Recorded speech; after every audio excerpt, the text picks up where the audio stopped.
Hello friends, তোমরা কেমন আছো? আজকে আমরা আলোচনা করব উইকলি কারেন্ট অ্যাফেয়ার্স, যেটা 1 ফেব্রুয়ারি থেকে 7 ফেব্রুয়ারি পর্যন্ত। আর এগুলো কিন্তু যে কোনো কম্পিটিটিভ এক্সামের জন্য খুবই গুরুত্বপূর্ণ। আর হ্যাঁ বন্ধুরা, তোমরা যারা ভিডিও দেখছো, যদি মনে হয় যে না ভিডিও দেখে তোমাদের কিছু একটা উপকার হচ্ছে, তাহলে অবশ্যই চ্যানেলটিকে সাবস্ক্রাইব করে দিও, বেল আইকন অন করে দিও এবং বন্ধুদের মধ্যে শেয়ার করে দিও। এর আগে আমরা কয়েকটি পার্ট কমপ্লিট করেছি কারেন্ট অ্যাফেয়ারের। আজকে জানুয়ারিটা কমপ্লিট আছে। তোমরা যারা এখনও জানুয়ারির যে মোস্ট ইম্পর্টেন্ট কারেন্ট অ্যাফেয়ারগুলো দেখোনি, তোমরা অবশ্যই দেখে নিও। আর এগুলো কিন্তু সবগুলি বাছাই করা।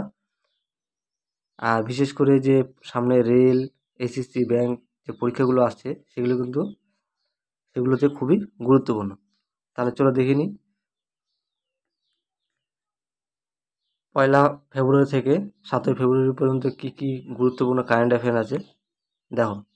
কি বলে যে 1 নম্বর প্রশ্ন কি আছে, হু কোন দেশকে ম্যালেরিয়া মুক্ত দেশ ঘোষণা করলো? হু, মাঝে মাঝে প্রশ্ন আসে, হু এর ফুল ফর্ম জানতে চাই। হু এর ফুল কি? World Health Organization. World Health Organization. তাহলে ওয়ার্ল্ড হেলথ অর্গানাইজেশন কোন দেশকে ম্যালেরিয়া মুক্ত দেশ ঘোষণা করেছে? এর সঠিক উত্তর কী হবে? এর সঠিক উত্তর হবে অপশন ডি, জর্জিয়া। জর্জিয়াকে ম্যালেরিয়া মুক্ত দেশ ঘোষণা করেছে।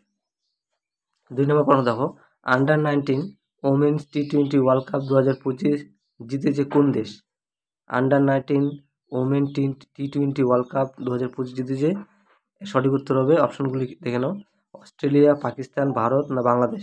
সঠিক উত্তর হবে অপশন সি, ভারত। তারপরে প্রশ্ন দেখো, 3 নম্বর প্রশ্ন, Tata steel chess master 2025 champion কে হয়েছে? অপশনগুলো দেখো না, A Praggnanandhaa, B Bhavesh Kumar, C Viswanath Anand, D Gukesh. আর সঠিক উত্তর হবে option A, Praggnanandhaa. Tata steel chess master 2025 champion হয়েছে। 4 নম্বর প্রশ্ন দেখো, BCCI Naman award 2025 lifetime achievement অ্যাওয়ার্ডে কাকে সম্মানিত করা হয়েছে? অপশনগুলো দেখে নাও, A Sachin Tendulkar, B Rahul Dravid, C Rohit Sharma, D Mahendra Singh Dhoni. আর সঠিক উত্তর কী হবে? অপশন এ, সচিন তেন্ডুলকর।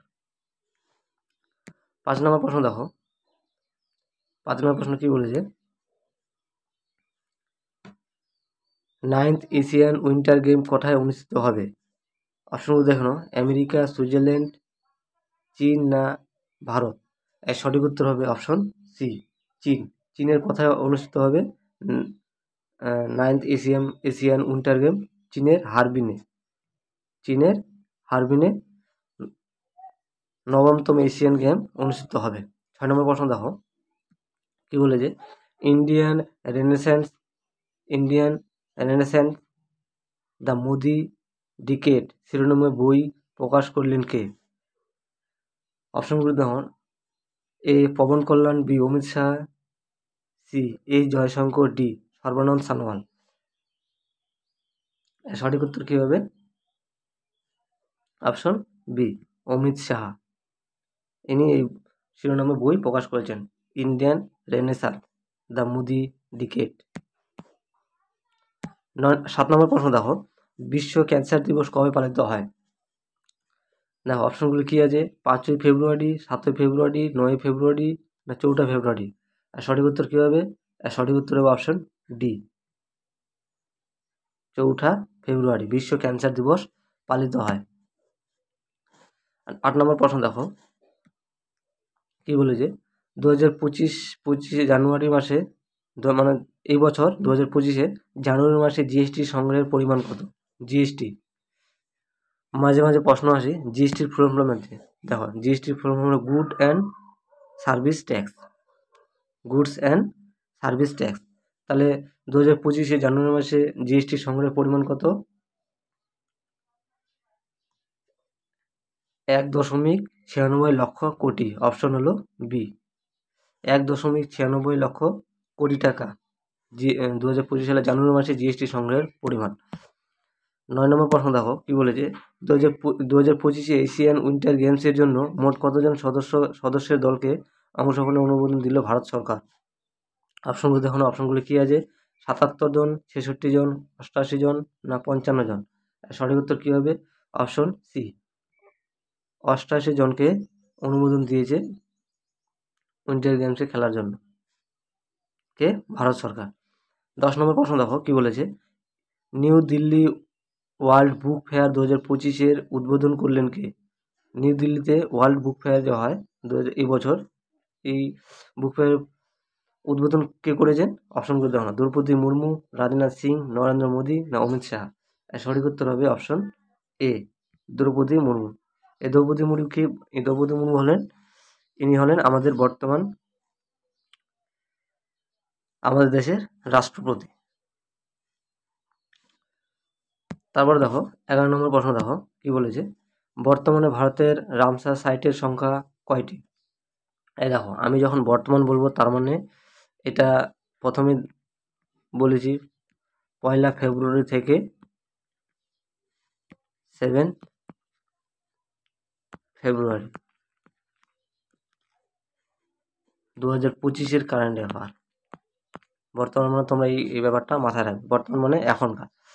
বর্তমান ভারতের রামসার সাইটের সংখ্যা কয়টি? অপশনগুলি দেখো না, 102টি, 70টি, 89টি, না 55টি?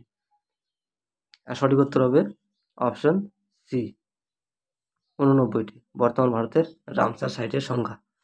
তারপর দেখো 12 নম্বর প্রশ্ন, আর এই পার্টে এটি লাস্ট প্রশ্ন। দেখো কি বলেছে 12 নম্বর প্রশ্ন, ভারতের প্রথম এআই ইউনিভার্সিটি খোলা হবে কোথায়? অপশনগুলো দেখে নাও, অপশনগুলো দেখো, A Bangalore, B Delhi, C Kolkata, D Maharashtra? সঠিক উত্তর হবে অপশন ডি, মহারাষ্ট্র। ভারতের প্রথম এআই ইউনিভার্সিটি খোলা হবে মহারাষ্ট্রে। দেখো, এআই এর যদি ফুল ফর্ম জানতে চায় বা কোনো পরীক্ষা আসে তাহলে আর্টিফিশিয়াল ইন্টেলিজেন্স, এআই এর ফুল ফর্ম হলো আর্টিফিশিয়াল ইন্টেলিজেন্স। তাহলে বন্ধুরা, এই ছিল তোমাদের 1 ফেব্রুয়ারি থেকে 7 ফেব্রুয়ারি যে মোস্ট ইম্পর্টেন্ট কারেন্ট অ্যাফেয়ারগুলি, সেগুলো আমি তোমাদের এই পার্টে করিয়ে দিলাম। আর এইগুলো কিন্তু সবগুলো বাছাই করা কারেন্ট অ্যাফেয়ার, যে কোনো এক্সামের জন্য বিশেষ গুরুত্বপূর্ণ। আর তোমরা ভিডিওটি স্কিপ না করে পুরোটা দেখার চেষ্টা করবে, তাহলে তোমাদের বুঝতে সুবিধা হবে। তাহলে আজকের জন্য এতটুকুই। তোমরা পরবর্তী আপডেট পেতে হলে অবশ্যই চ্যানেলটিকে সাবস্ক্রাইব করে দিও, বেল আইকন অন করে দিও এবং বন্ধুদের মধ্যে শেয়ার করে দিও। ধন্যবাদ।